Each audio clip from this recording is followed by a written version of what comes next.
Good evening, and welcome to another one of my segments of A Verse a Day Keeps Islam Away.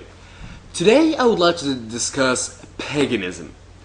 How paganism is the root of what Islam is based upon, and the parallelisms between pagan beliefs and Islamic beliefs today. Today I would like to talk about Al-Hajj. As you know, Al-Hajj is one of the 5 pillars of Islam. Those 5 pillars being Al-Shahada, Al-Salat, Al-Zakat, Al-Sawm, and Al-Hajj. First of all, Al-Hajj takes place in a city called Mecca, Mecca Al-Mukarramah. And just real quick, to give you a real quick history about it, this is when Abraham had his son Ishmael through Hagar, Hajar. So Abraham got rid of his son, got rid of Hagar, who was actually his concubine, and they were sent to the desert. Now, the story has it that Ishmael was so thirsty, was so yearning for water, that Hagar was so desperate for her son's sake that she was trying to find water for him. And then she started running around 7 times until she found water. What I don't understand is, why would somebody run around 7 times in a circle until they find water? Nevertheless, she found water out of this wonderful spring called Yanbu' Zamzam, the spring of Zamzam, which is, till today, it springs holy water from it that God had sent down upon to Ismail. Now, the whole basis and the whole premises of a Hajj is, upon arrival to Mecca, there's something called Al-Kaaba. Al-Kaaba is kind of comes from the Arabic root, or Arabic word Al-Kaab, Al-Muka'ab, which is a block, a cube. So Al-Kaaba is really nothing more than this little rectangular cube-like building or structure, which is extremely holy. And I will get to the fact as to why it is holy in just a little bit. However, Muslims are supposed to circumambulate around Al-Kaaba 7 times.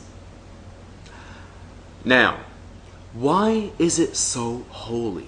What is so holy about Al-Kaaba? Within it is housed Al-Hajar Al-Aswad, the black stone. Now, the black stone, which nobody has seen, by the way, it is inside this cube, and all you can see is a little window that you can see something black inside. But Al-Hajar Al-Aswad, this black stone, supposedly is a meteor that came upon from God and hit right in front of Adam's feet. Now, Adam eventually hid that black stone.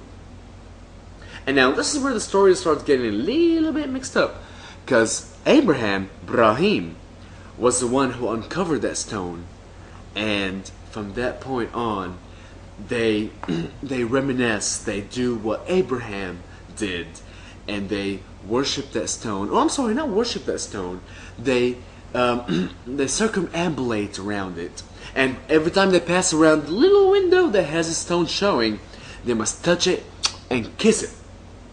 And however, if you're not too close to it, since about every year about 3 million people make this pilgrimage, and you know, it's kind of small, confined, about 300-400 people get trampled and died every year. Nevertheless, if you're not close enough to where you can touch it and kiss it, every time you pass around it, you must say, Allahu Akbar, Allahu Akbar. Alright, so now you have 3 million devout Muslims circumambulating this weird cubical structure with that which you cannot see inside by the little black stone. In essence, they are practicing as to how to worship God, Allah, because the Kaaba is supposed to represent Arsh Allah, the throne of God. So here on earth, they take a little practice run as to how they will walk around the throne of God once they get up to Al-Firdaus. Now I know what every single one of you is thinking right now. Who built the Kaaba? Like, for real, dude. Who built it? Where did it come from? where did it originate? Al-Kaaba actually existed and predated Islam by, I don't know, a couple hundred, maybe 1,000 years. Al-Kaaba is supposed to house 360 idols, and it was actually built for the god or the deity Hubal. Hubal being the god of the moon, Ilah al-Qamar. Now we still see remnants of Hubal even in the Quran today, because Hubal is supposed to have had 3 daughters. These 3 daughters are Al-Lat, Al-Uzza, and Al-Manat. In Surah Al-Najm, Al-Quran, Surah number 53, verse number 19 through 21, where it talks about, have you then considered the Lat and the Uzza and Manat, the third of the last?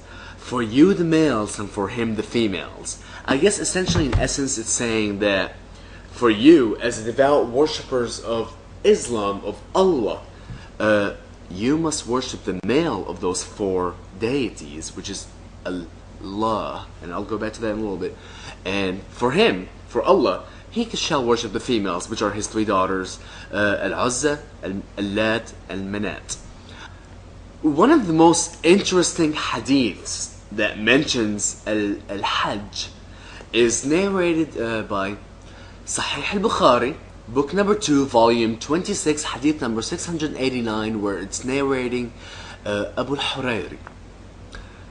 In the year past to the last Hajj of the Prophet, when Allah's apostle made Abu Bakr the leader of the pilgrims, Abu Bakr sent me in the company of the group of the people to make a public announcement. No pagan is allowed to perform Hajj after this year. And no naked person is allowed to perform Tawaf of the Kaaba. Now, when it's saying that no pagan shall perform the Tawaf, the circumambulation after this year, this clearly indicates that pagans up until that year had been performing al-Tawaf, the circumambulation, the Hajj, the turning around this little magical, mystical cube. What's really interesting is how they banned people from doing it naked. So, people actually, not only did the pagans circumambulate and perform the Tawaf around Al-Kaaba, but they used to do it naked, just like any other pagans. Now, do you remember how earlier I had mentioned that the story is a little confusing and doesn't really add up? Now, after they perform the circumambulation and drink out of the well of Zamzam and whatever, another event to do at this theme park that you go to is you go to this place, and I really forgot what the process is called. I can look it up, or I can just post it on the side in a little bit. But where you cast stones into nothingness. And this is to remind Muslims how Ibrahim had cast the stones upon the devil, Rajam al-Shaitan. Now, this is where it really doesn't make sense. Why would Abraham have gone there to perform al-Hajj and to drink out of Nab'a Zamzam and to cast stones and Yarjum al-Shaitan, to cast stones upon the devil? He banished his concubine and his bastard son. Why would he go there? Do you guys not even think about that?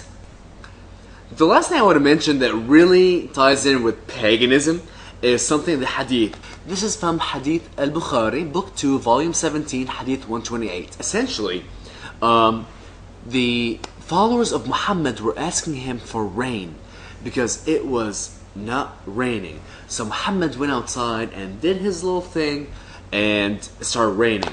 However, afterwards it was raining so hard that they asked him again and said, "Hey Muhammad, it's raining so hard that we can't even walk home." So he went back outside, did his little thing, and it stopped raining. And what is that? I think we have a video just coming right in. This is Muhammad performing his rain dance.